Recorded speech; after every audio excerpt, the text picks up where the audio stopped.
자, 그래서 마태복음 7장 1절로 2절에 우리가 비판한 것을 회개하고 3절로 5절에 내 눈 속에 들보를 보면서 회개하고 6절에 세 번째로는 내 영적인 상태가 개나 돼지 같은 영적인 수준으로 살아갔던 것을 회개하고 네 번째로는 넓은 문으로 들어가 신앙생활을 회개하고 13, 14절에 그 다음에 15절부터 나쁜 열매 맺은 것을 회개하고 그 다음에 21절에 입으로만 주여 주여 한 것을 회개하고 그 다음에 마지막으로는 말씀을 행하지 않고 모래 위에 신앙의 집을 지었던 것을 회개하면서 우리가 회개 기도하면서 방언 기도할 때에 더 깊은 놀라운 방언 기도 속에 들어가게 되는 겁니다.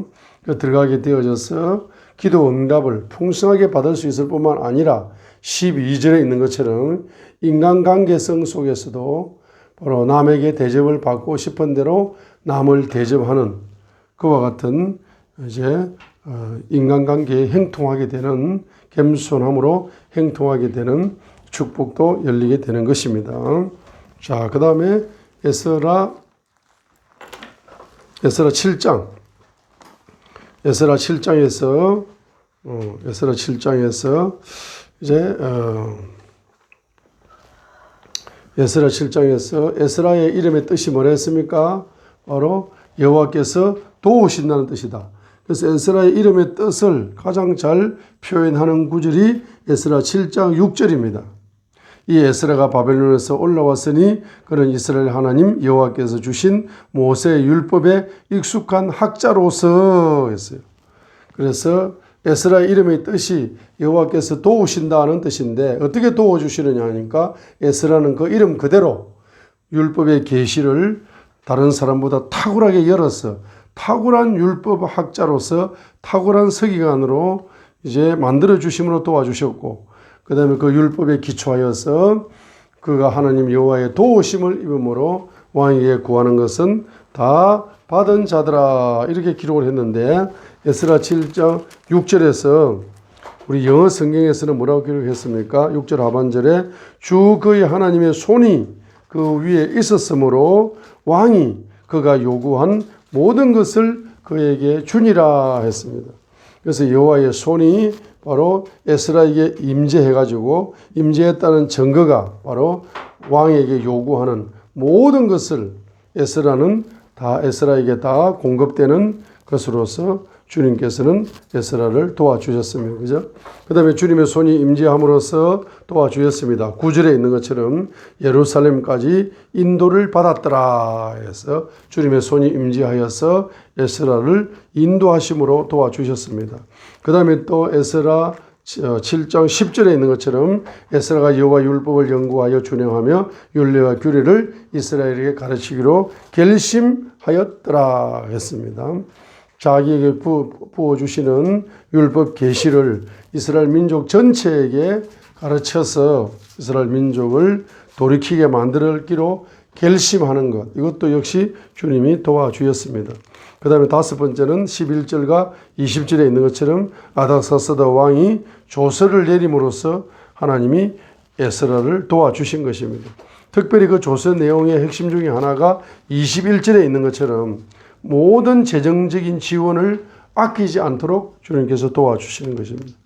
자, 그러면서 마지막 절에 보게 되면은 하나님의 손이 바로 에스라 위에 있음으로써 에스라가 힘을 얻어서 이스라엘 중에서 우두머리 되는 자들을 모아서 나와 함께 올라오게 하였노라 했습니다.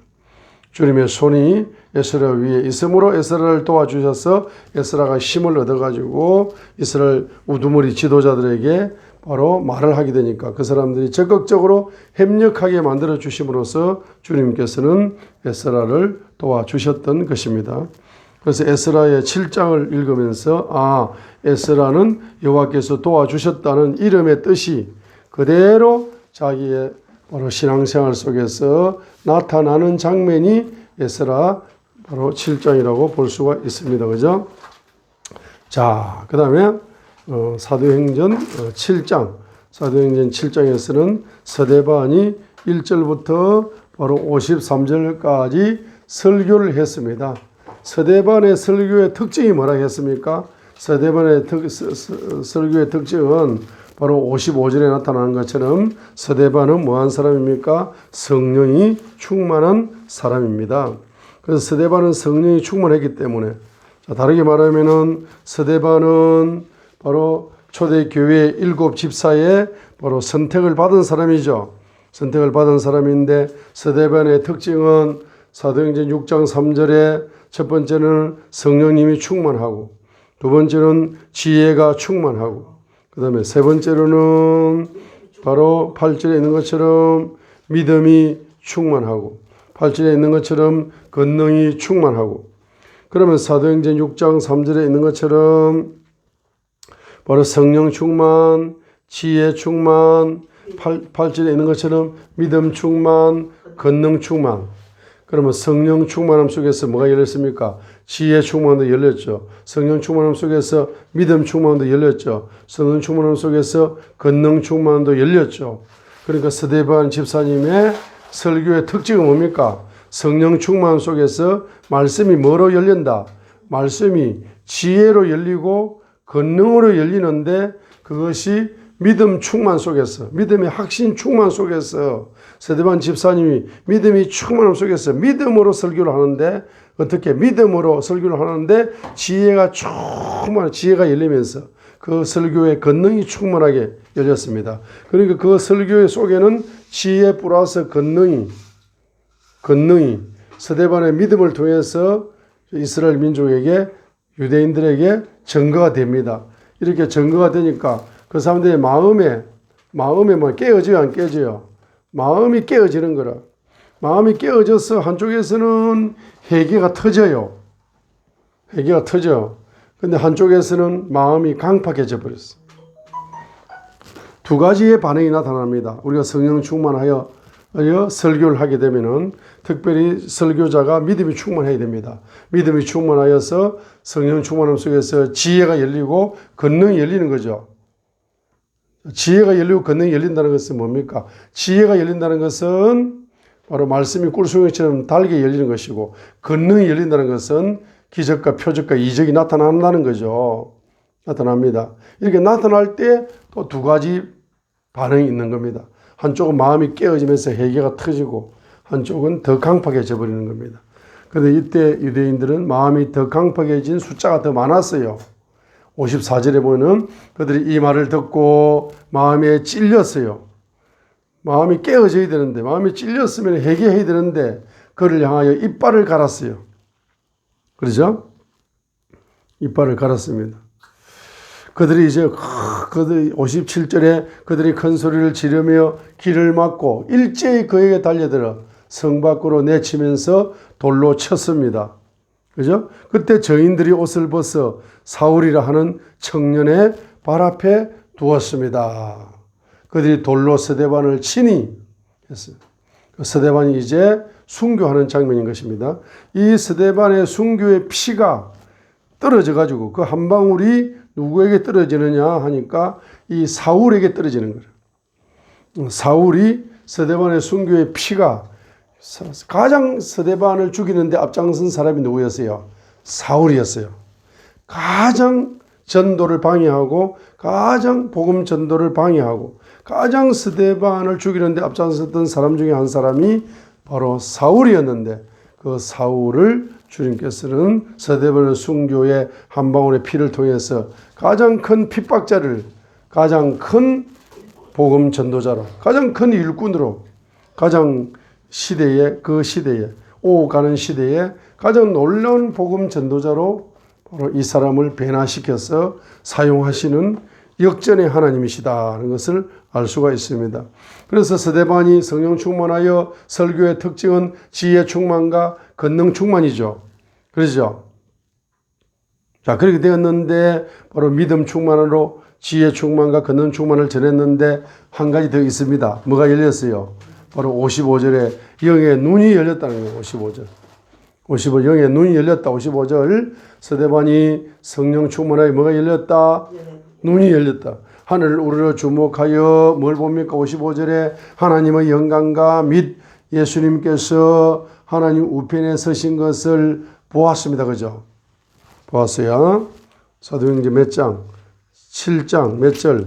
55절을 영어 성경으로 보면은 그가 성령님으로 충만하여 똑바로 하늘 우르르 보며 첫 번째 하나님의 영광을 보고 두 번째는 예수님께서 하나님의 오른편에 서 계신 것을 보고 했어요. 첫 번째 뭐가 열렸다? 영의 눈이 열려서 하나님의 영광을 보고 예수님께서 하나님의 우편에 서신 것을 보고 영의 눈이 열렸고 그 다음에 영의 입이 열렸다. 56절에 영의 눈이 열려서 이르되 보라. 여기 뭐가 나왔습니까? 보라가 보라. 여러분도 봐야 됩니다. 보라, behold, 보라. 내가 뭘 본다? 하늘들이 열린 걸 본다. 하늘들이 열린 걸 보고 그 다음에 하늘이 열리니까 누가 보인다? 사람의 아들이 하나님의 오른편에 서 계신 것을 내가 보노라 했는데 이 사람의 아들 인자 사람의 아들이 하나님의 오른편에 서 계신 것을 내가 보노라 하니까 보노라 하면서 뭡니까? 입을 열죠. 입을 열어. 영의 입이 열렸죠. 영의 입이 열려가지고 56절에서는 영의 눈도 열리고 영의 입도 열렸어요. 영의 눈이 열려서 보라 하늘들이 열리고 두 번째 사람의 아들이 하나님의 오른편에 서 계신 것을 내가 뭐한다? 보노라. 보는 것을 강조하는 겁니다. 입으로서 말을 하는 거죠. 입이 열려가지고. 자, 그렇게 하니까 그 사람들이 더 화가 난 거야. 설교 듣고도 화가 나는데 엉뚱한 소리를 한다 하면서. 그래가지고 이제 스데반을 59절에 돌로 스데반을 내려치니까 그가 이제 뭐가 열린다? 영의 기도가 열리는 겁니다. 영의 기도가 열려서 영의 입이 열리는 거죠. 열려서 그가 하나님을 부르며 이르되 주 예수님이여 내 영을 받으시옵소서 하고 영의 기도가 열리는 겁니다. 그때 무릎을 꿇고 큰 소리로 부르짖어 이르되 주여 이 죄를 저들의 책임으로 돌리지 마옵소서 하고 뭐하는 기도를 드린다. 용서의 기도를 드린다는 용서의 기도. 용서해달라는 기도. 저들을 용서해달라는 중보 기도를 드리는 겁니다. 그래서 우리 기도가 상달되는 데 있어서 가장 핵심적인 것은 뭐라 그랬습니까? 용서라고 했다. 그래서 마태복음 6장 9절부터 13절까지 주 기도문을 가르쳐 주시고 나서 갑자기 14절과 15절을 첨가시켰다 이 말이에요. 예? 마태복음 6장 9절로 13절 보세요. 마태복음 6장 9절로 13절에 주 기도문을 가르쳐 주시고 나서 이 주 기도문이 상달되려면은 곧 여러분의 기도가 상달되려면은 뭘 해야 된다? 14절로 15절을 해야 된다. 14, 15절 너희가 사람들에게 그들의 범법을 용서하면 너희 하늘 아버지께서도 너희를 용서하시려니와 너희가 사람들에게 그들의 범법을 용서하지 아니하면 너희 아버지께서도 너희의 범법을 용서하지 아니하시리라 했습니다. 그래서 스데반의 영이 사도행전 7장 59절에서 사도행전 7장 59절에서 스데반의 영이 바로 용서를 받아서 천국에 입성하는 겁니다. 스데반의 영이 용서를 받아서 천국에 입성하는 거죠. 그러면은 예수님은 누구십니까? 56절 사람의 아들로 말씀이 육신이 되어 이 땅에 오셨어요. 56절에. 그럼 이 사람의 아들이 인자거든. 그럼 사람의 아들이 인자 되시는 예수님이 이 땅에 오신 목적이 뭡니까? 십자가상에서 피를 쏟았죠. 피를 쏟은 목적이 뭡니까? 저와 여러분의 죄를 뭐 해주신다? 용서해 주시기 위하여 피를 쏟은 것이 56절 사도행전 7장 56절 사람의 아들이 이 땅에 하나님의 아들이 말씀이 육신이 되어 사람의 아들로 이 땅에 오셨어. 그 오신 목적은 십자가상에서 피를 쏟아가지고 저와 여러분의 죄를 뭐하러? 용서해 주시기 위해 오신 거죠. 그 용서해 주기 오신 예수님을 56절에 하늘들이 열리고 하나님 오른편에 서 계신 것. 벌떡 일어선 거야. 그 앉아 계시다가 스데반을 영접하기 위해서 벌떡 일어서신 거예요. 그 벌떡 일어서신 예수님의 바로 예수님의 핵심은 뭡니까? 용서하시는 구세주다 이 말. 용서하시는 구세주다. 구주가 되시는 겁니다.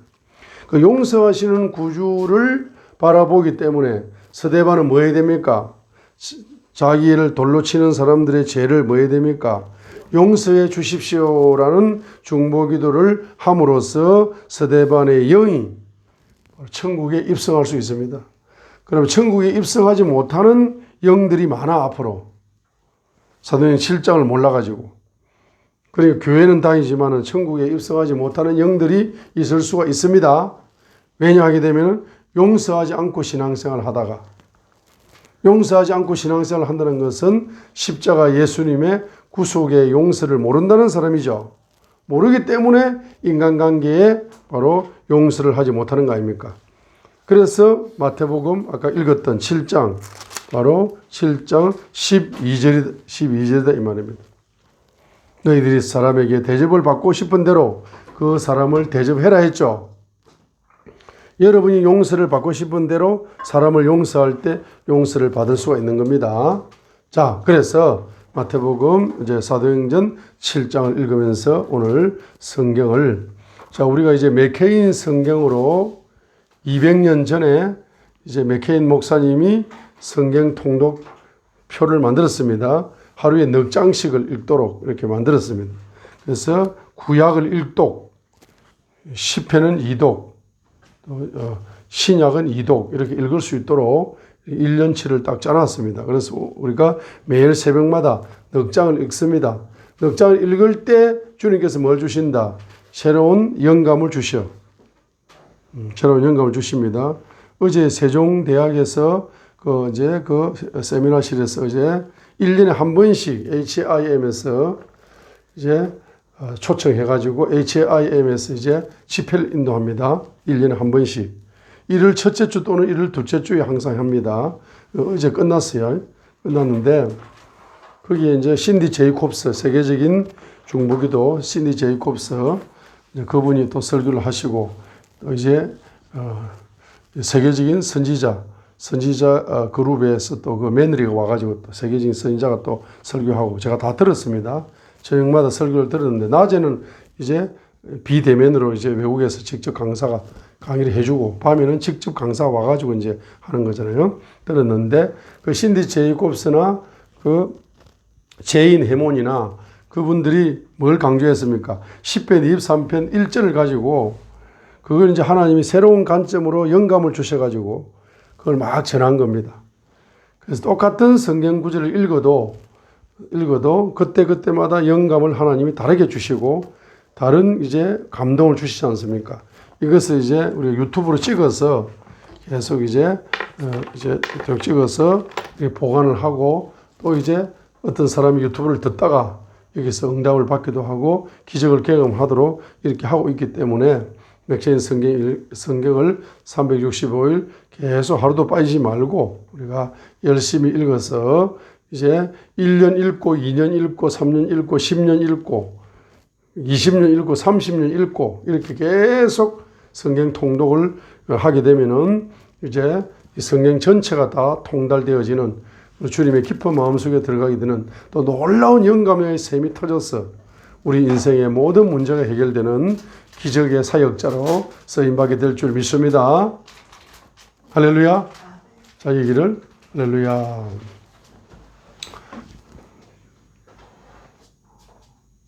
할렐루야. 감사합니다.